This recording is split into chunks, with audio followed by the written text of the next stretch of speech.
오늘 스가랴 11장 말씀을 통해서 말씀을 깨닫는 지혜와 응답받는 기도의 은총이 우리에게 넘치게 될 줄로 믿습니다. 스가랴는 9장부터 10장 그리고 오늘 11장까지 3부작으로 예수님에 대해서 증거하고 있다라고 했습니다. 예수님에 대한 예언, 너무나 선명한 예언이어서 이것은 칼처럼 날카롭습니다. 너무나 정확합니다. 여러분, 시간이 많이 지났다고 해서 하나님의 말씀이 무뎌지는 것이 아닙니다. 하나님의 말씀이 사라지는 것이 아니고 신실하게 이루어집니다. 그것을 보여주는 증거가 바로 스가랴 9장, 10장, 11장 이 세 가지, 이 3연속 말씀이 예수님에 대해서 어떻게 이루어지는가 하는 것입니다. 우리가 9장에서 봤었죠. 9장 9절에서 우리에게 왕이 임하시는데 그 왕은 겸손하여서 나귀를 타셨다. 그래서 나귀 새끼를 타시고 입성하신다 그랬죠. 그러면서 예수님이 어떠한 분이시고 그분이 예루살렘에 입성하시는 모습이 어떤가 스가랴가 정확하게 예언을 했고요. 또한 어제 10장에서는 예수님이 과연 어떤 사역을 하시는가, 그분은 우리의 모퉁이 돌이 되시고 우리의 말뚝이 되신다. 그분은 우리의 구원을 지탱하는 힘이다 그랬죠. 또한 그분은 싸우는 활이고 권세 잡은 자이시다. 그래서 그분께서 우리의 모든 죄를 위해서 사망 권세와 싸우시고 또 사망 권세를 이기신 분이고 그분이 원수를 밟을 것이다. 마침내 죽음을 이기고 승리하시는 예수 그리스도를 보여줍니다. 자, 그런데 오늘 그러면 이 3부작의 마지막인 11장은 뭐냐? 예수님이 어떤 취급을 당하시는가라고 하는 거예요. 우리를 위해서 오신 예수님이 과연 많은 이들에게 또한 우리에게 어떤 취급을 받고 계시는가? 얼마나 우리가 예수님에 대해서 그분을 높이지 않고 그분을 무시하고 그분을 깎아내리는가? 그 당시 로마의 빌라도가 그리고 수많은 대제사장과 수많은 서기관들과 율법학자들이 예수님을 어떻게 대우했는가? 예수님께서 십자가에 달려 돌아가실 때 그때 과연 어떤 대우를 받으셨는가? 여러분, 이게 왜 중요하냐면 예수님이 우리를 구원하셨다라고 하는 것이 우리는 굉장히 중요한 신앙의 명제 아닙니까? 그런데 구원할 만한 자를 구원했는가라고 하는 거예요. 그렇지 않다고 하시는 거예요.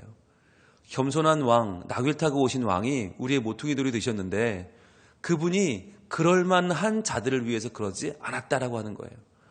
여러분, 그것이 바로 우리 신앙의 현 주소이고 예수 그리스도가 높임받을 이유가 되는 것입니다. 그래서 스가랴는 오늘 11장에서 예수님께서 마땅히 그가 받으실 대우를 받지 못하셨고 마땅히 그가 받으실 찬양을 받지 못했다라는 걸 통해서 과연 하나님이 얼마나 정말 인간으로서 보면 불가능한 구원사역을 이루셨는가, 그 구원사역이 우리에게서 난 것이 아니라는 것을 확실하게 보여주는 것입니다. 그러면서 하나님의 신실하심, 하나님의 그 백성을 사랑하시는 그 마음을 우리에게 다시 한번 확인시켜주는 말씀이 스가랴 11장이에요. 그래서 우리에게 이제 성탄절을 앞두고 있는 우리에게 확실하게 다시 한번 각인시키시는 것은 뭐냐? 우리가 자격에 있어서 예수님 모신 것이 아니다라고 하는 거예요. 우리가 뭐 구원할 만한 무슨 건덕지가 있어서 우리를 구원하시고 살리시는 것이 아니다. 우린 전적으로 죄인인데 그런 우리를 전적으로 사랑하신 하나님의 마음, 그분의 긍휼하심을 선포하시는 책이 바로 스가랴 11장인 것입니다. 먼저 1절부터 3절은 어떤 이야기냐면 이제 우리에게 닥칠 이 놀라운 사건, 우리에게 닥칠 이 엄청난 사건에 대한 이제 예고편이 나와요. 1절입니다. 레바논아, 내 문을 열고 불이 내 백향목을 사르게 하라. 자, 레바논의 백향목, 그러면 우리가 구약에서 가장 엄청난 거, 가장 대단한 거, 큰 자랑거리를 말하는 것이에요. 레바논의 백향목을 가지고 뭘 지었어요? 솔로몬의 성전을 지었습니다. 솔로몬의 왕국을 지었습니다. 왕궁을 이걸로 지었단 말이죠. 그만큼 엄청난 것, 대단한 것, 정말 누가 봐도 와 소리가 나오는 그러한 인간의 자랑거리. 그런데 그 백향목이 불타버린다는 거예요. 그러니까 인간에게 더 이상 자랑거리가 없다라는 것입니다. 더 이상 한라산, 제주도는 한라산을 자랑하잖아요. 그거 자랑할 것이 없다. 부산은 뭘 자랑할까요? 부산은 이 바닷가를 자랑할 것이 없다. 태종대, 해운대 이제 더 이상 자랑할 것이 없다. 그 어떠한 곳이라도 그 어떠한 자랑거리를 내세울 수 없다. 왜? 더 이상 인간의 죄악을 감당할 수 있는 존재가 없기 때문에 2절입니다. 너 잣나무여 곡할지어다 백향목이 넘어졌고 아름다운 나무들이 쓰러졌음이로다. 인간에게 더 이상 그 어떤 것도 서 있을 수 없고 그 어떤 것도 우리를 대변할 수 없다. 바산의 상수리 나무들아 곡할지어다 무성한 숲이 엎드러졌도다. 바산 골란 길르앗 땅의 가장 북쪽이죠. 얼마나 비옥한지 몰라요. 왜? 그곳에는 나무가 많아요. 여러분, 나무라고 하는 것이 의미하는 게 뭐냐? 우리 한반도에는 나무가 워낙 많으니까 나무 그래도 뭐 별로 감흥이 없어요. 그런데 이스라엘은 사막이지 않습니까? 광야지 않습니까? 여러분, 사막과 광야에는 뭐가 없어요? 물이 없어요. 물이 없다 보니까 물을 머금을 수 있는 나무는요, 이건 굉장한 자랑거리인 거예요. 나무가 있어야 거기에 샘이 있고 나무가 있어야 물을 저장하고 그래야 사람이 살 수 있어요. 그러니까 나무는 생명이에요. 그런데 그 나무가 꺾였다. 그 나무가 불에 탔다. 바산의 상수리 나무들아 곡할지어다. 무성한 숲이 엎드러졌다. 이제는 더 이상 인간의 자랑거리가 없다. 모든 인간의 죄악이 벌써 가득 차고 관영해졌다는 말이죠. 3절입니다. 그랬더니 목자들의 곡한 소리가 난다는 거예요. 목자들이 곡을 합니다. 왜요? 더 이상 나무가 사라지고 물이 사라지면 양을 칠 수가 없기 때문이죠. 그들의 영화로운 것이 쓰러졌음이로다. 그 목자들이 자랑하는 바산 골란의 상수리 나무들이 다 넘어졌기 때문에 더 이상 양들을 칠 수가 없게 된 것이에요. 어린 사자의 부르짖는 소리가 나며 이는 요단의 자랑이 쓰러졌음이로다. 자, 어린 사자는 왜 부르짖을까요? 잡아먹을 양이 없어진 거예요. 이제는 다 죽게 생긴 거예요. 나무가 쓰러지고 양들은 기를 수 없게 되고 목자들은 곡을 하고 어린 사자는 부르짖고 요단의 자랑은 쓰러지고, 이 1절과 2절, 3절이 말하는 것은 이제 인간의 모든 자랑거리, 인간의 모든 우리의 믿는 바, 의지하는 바가 사라진다는 것입니다. 이게 뭐냐면 바로 예수님이 이 땅에 오셔서 십자가를 지신 이유이죠. 더 이상 인간에게 희망이 없다는 거예요. 소망이 없다는 거예요. 여러분, 구약과 신약을 연결하는 연결축이 뭐냐면 제국입니다. 제국. 북이스라엘은 아수르에 망하고 남유다는 바벨론에 망하죠. 어마어마한 제국입니다. 이스라엘이 망한다는 게 어떤 거예요? 이스라엘보다 더 소망을 둘 만한 뭔가 더 큰 세력이 나타났다는 거잖아요. 그러니까 하나님이 있는 이스라엘 백성보다 그 나라를 무너뜨리는 인간의 세력인 아수르와 바벨론이 더 커 보이는 것이죠. 아, 그럼 그들이 하나님 대신해서 인류를 구원할 수 있을까 했는데 아수르는 바벨론에 망하고 바벨론은 파사제국에 망해요. 페르시아에 망하고, 그럼 그 페르시아가 인간의 대안이냐? 아니, 그 페르시아는 헬라에 망해요. 그럼 헬라, 알렉산더가 인간의 그러면 희망이냐? 아니, 그 헬라는 또 로마에 망해요. 그리고는 그 로마 제국의 전성기 때 예수님이 오신단 말이죠. 그럼 뭘 말해주는 거냐? 인간의 제국이, 인간의 힘과 인간의 평화가 과연 이 세상을 아름답게 할 수 있는가? 아니라는 거예요. 로마가 자랑했던 팍스 로마나 로마의 평화는 힘으로 짓누르는 평화였어요. 모두가 화합하고 하나 되는 평화가 아니라 인간의 죄가 소멸되고 인간이 그 근본적인 하나님의 마음을 회복해서 이루는 평화가 아니라 칼과 창으로 눌러 상대방을 짓밟고 이룬 평화, 그것은 진정한 평화가 아니었던 것이죠. 오히려 그 가장된 평화는 인간의 피와 죄와 인간의 모든 악이 하나로 뭉쳐진 결과물이었던 것이에요. 그렇기 때문에 인간이 만든 평화는 더 이상 평화가 아니었던 거죠. 그 평화를 깨러 오신 분이 누구냐? 예수 그리스도이신 거예요. 그래서 가장된 평화, 인간이 만든 제국들의 평화를 끝장내시고 새롭게 열리는 하나님 나라, 새롭게 열리는 하나님의 평화를 선포하신 분이 바로 예수님이신 거죠.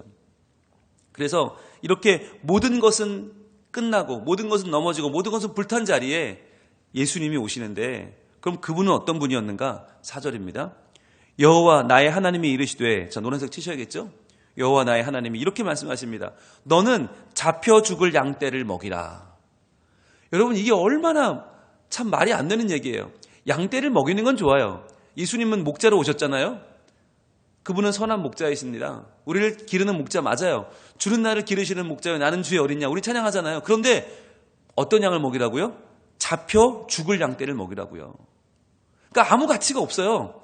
그냥 곧 죽을, 자기 죄 때문에 감당할 수 없어 죽을 만한 양떼를 먹이라. 이 말이 무슨 말입니까? 선한 목자는 양을 위하여 목숨을 버리죠. 즉 예수님은 왜 오셨나? 죽을 양떼를 위하여 죽어주러 오신 거예요. 예수님은 우리를 대신해서 목숨을 내어주는 목자로 오셨다는 거예요. 이분이 예수님이에요. 스가랴는 너무나 정확하게 예수님이 어떤 분이신지 정확하게 말해주고 있어요. 자, 그런데 왜 죽게 되었나? 그럼 그 상황이 어땠나? 5절입니다. 사들인 자들은 그들을 잡아도 죄가 없다 하고, 자, 양들이 잡혀 죽을 위기에 처했다는 건 뭐냐?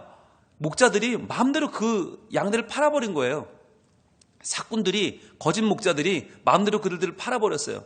여러분, 목자라고 말하면 성경에서 지도자들을 말하는 것입니다.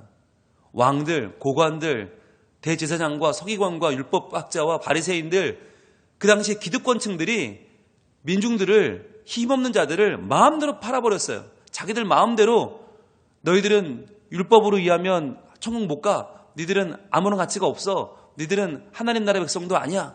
함부로 그들을 대하고 그들의 인격은 소외되고 그들의 가치는 땅에 떨어져 버렸죠. 사들인 자들은 그들을 잡아도 죄가 없다 한다. 그럼 누가 사들였겠어요? 사단 마귀가 사들인 거죠. 마음껏 우리의 죄로 저들을 물들이고 저들을 죽이자라고 마음껏 하나님 백성들을 사단 마귀가 사들였어요. 자, 판자들은 말하기를 내가 부유하게 되었은즉 여호와께 찬송하리라 하고, 자, 하나님 백성을 팔아버렸어요. 누가? 기득권층들이. 그들을 자기 배를 채우기 위해서 하나님 백성을 사단 마귀에게 팔아버리고 죄악의 세력에 넘겨버리고 뭐라고 해요? 야, 우리 부자 됐다. 우리 부자 됐으니까 우리 여호와께 감사하자. 그랬다는 거예요. 이게 얼마나 말도 안 되는 위선적인 모습이고 얼마나 이것이 끔찍한 모습입니까? 그러니까 바리새인들이 뭐 했어요? 자기도 지옥 가고 남도 지옥 가게 만든 거예요. 천국 가는 길을 막아버렸어요. 하나님을 아는 길을 막아버리고 그 은혜의 길을 율법으로 막아버리고 모든 하나님 사람들을 다 지옥 가게 만들어버린 거예요. 그들에게 하나님이 얼마나 분노하셨나, 얼마나 아파하셨나. 여러분, 그 하나님의 마음 때문에 예수님이 오신 거죠. 자, 오늘 그 판자들은 말하기를 내가 부유하게 되었으니 여호와께 찬송하리라 하면서 그들의 목자들은 그들을 불쌍히 여기지 않아요. 자, 지켜줘야 될 목자들이 불쌍히 여기지 않고 자기 양이 잡혀가 죽는 것을 보면서 깔깔대고 웃었다는 거예요. 이 거짓 목자들, 사꾼들, 더 이상 이들에게 양을 맡겨둘 수가 없죠. 그래서 그 죽을 양떼를 치러 오신 분이 누구냐? 예수님이었다는 거예요. 그래서 여러분, 예수님이 왜 오실 수밖에 없었는가? 그 당시에 왕이, 고관이, 종교적인 지도자들이 누구도 그 자기의 양, 하나님 백성을 생명을 다하여 치지 않고 그들을 바르게 먹이지 않고 오히려 양을 팔아먹고 그 양을 팔고 나서 부자 되었다고 좋아하면서 하나님을 찬양하겠노라고 하는 말도 안 되는 소리를 짓거리고 있을 때 하나님이 그 죽을 양떼를 칠 선한 목자로 예수님을 보내주셨단 말이에요. 자, 그러면 그분이 오셨는데 스가랴의 예언이 너무나 정확한 부분이 어디냐? 바로 12절입니다. 12절 말씀 같이 한번 읽어봅니다. 시작. 내가 그들에게 이르되 너희가 좋게 여기거든 내 품삯을 내게 주고 그렇지 아니하거든 그만두라. 그들이 곧 은 30개를 달아서 내 품삯을 삼은지라. 이게 무슨 말이냐면, 흐름이 어떻게 되냐면요, 지금 하나님이 그 죽을 양떼를 칠 목자를 보냈는데 사람들이 그 목자를 우습게 여기는 거예요. 그 목자를 싫어하는 거예요. 그 목자를 받아들이지 않아요. 이게 참 이 죄인의 한계인데요. 죄인을 구원하러, 그들을 살리러 새 목자가 오면 그 목자를 환대해야 되는데 그게 아니라 이전의 목자들을 자꾸만 이야기하면서 새 목자를 거부하는 거예요. 그러니까 죄인이 눈이 가려져서 누가 나 살릴 자인지도 모르는 거죠. 마치 예수님을 십자가에 못 박아 죽인 그 당시에 유대의 사람들처럼 말입니다. 나를 살리러 오신 분을 오히려 못 박아 죽여요. 이게 말이 됩니까? 말이 안 되잖아요.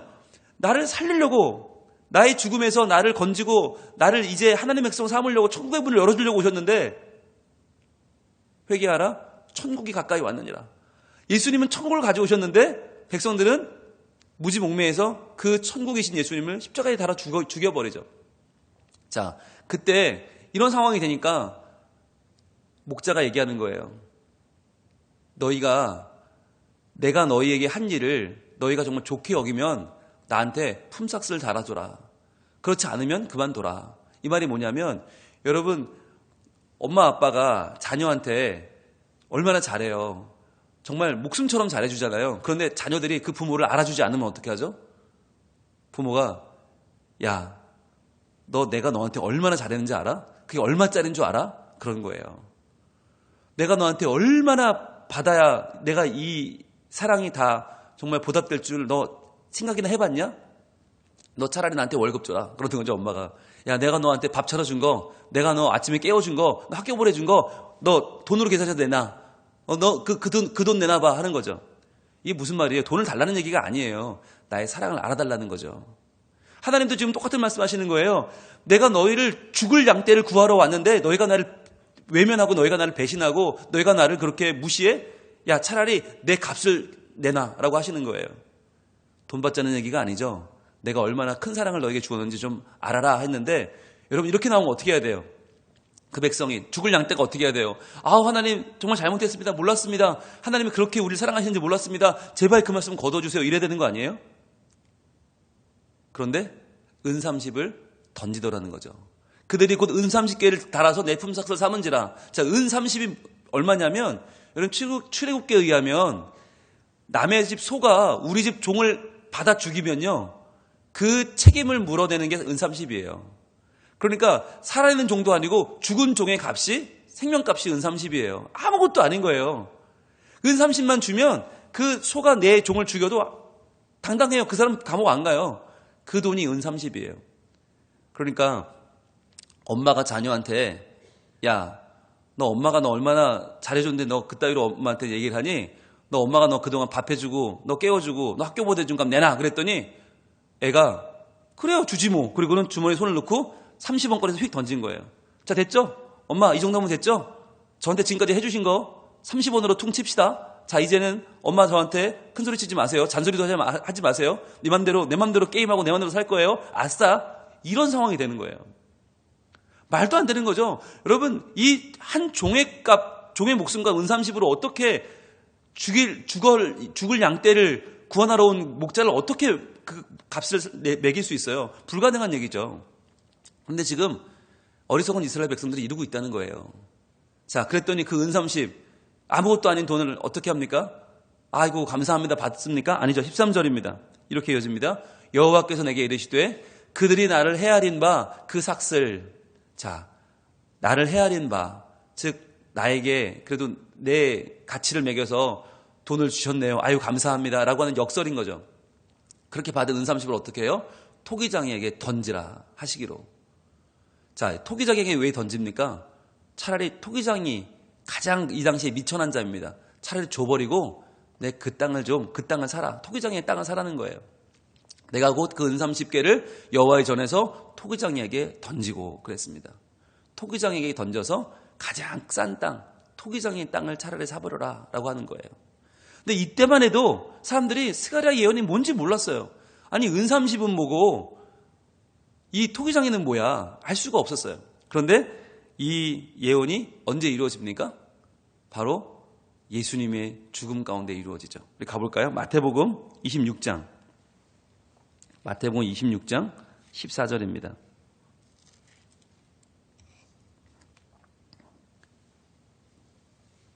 마태복음 26장 14절. 그때에 12 중에 하나인, 12제자 중에 하나인 가룟 유다라 하는 자가 대제사장에게 가서 말하되, 자, 예수님을 팔러 가는 거죠. 가서 뭐라고 말합니까? 15절. 내가 예수를 너희에게 넘겨주리니 얼마나 주려느냐 하니. 자, 예수님, 우리를 구원하시러 오신 하나님의 아들 메시아를 팔러 간 사람도 웃기지만 얼마 주려느냐? 얼마나 웃긴 거예요. 그런데 그들이 얼마를 줘요?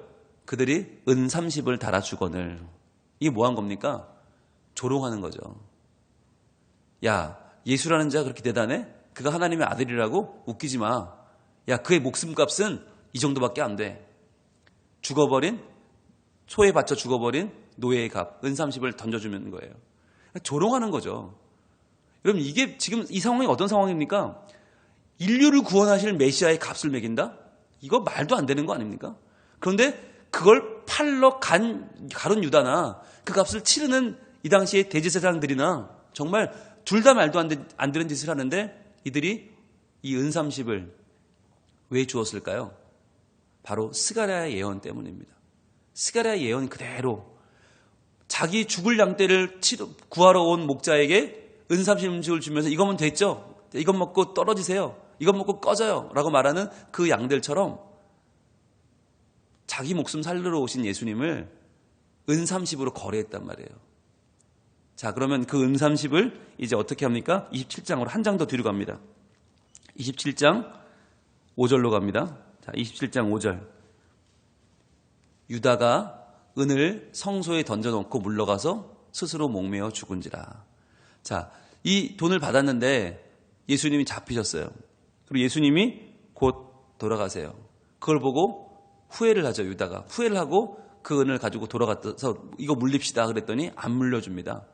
그랬더니 성소에 은을 던져놓고 스스로 목매어 죽죠. 자, 그랬더니 어떻게 돼요? 6절입니다. 그랬더니 대제사장들이 그 은을 거두며 이르되 이것은 핏값이라 성전고에 넣어둠이 옳지 않다 하고. 자, 이 핏값 은30을 그들은 정말 조롱하는 뜻으로, 비웃는 뜻으로 내어줬죠. 다시 갖고 온 거예요. 그걸 받으면 어떻게 돼요? 그걸 받으면 예수님이 은30짜리 조롱할 만한 인격이 아니라는 걸 인정하게 되는 거잖아요. 받지 않죠. 받지 않고 어떻게 합니까? 7절. 의논한 후 이것으로 토기장이의 밭을 사서 나그네의 묘지를 삼았으니 그랬어요. 가장 싼 토기장이의 밭을 사서 가장 허름한 나그네들의 묘지, 지나가는 자들이 죽으면 묻는 묘지를 만들었다. 가장 형편없는 땅을 만들어버렸다는 거죠. 왜 그랬을까요? 그들은 나름대로 고민했겠죠. 야, 이 돈을 받으면 되겠어? 야, 하나님의 아들 예수 그리스도를 우리가 잡아 죽였는데 그 핏값을 치러서 우리는 토를 털었는데 다시 받으면 안 되는 거 아니야? 고민했겠죠. 그러면 야, 토기장이 밭이나 사자 그랬을 거예요. 그런데 자기도 모르게 뭘 이룬 거예요? 스가랴 선지자의 예언을 이룬 것입니다.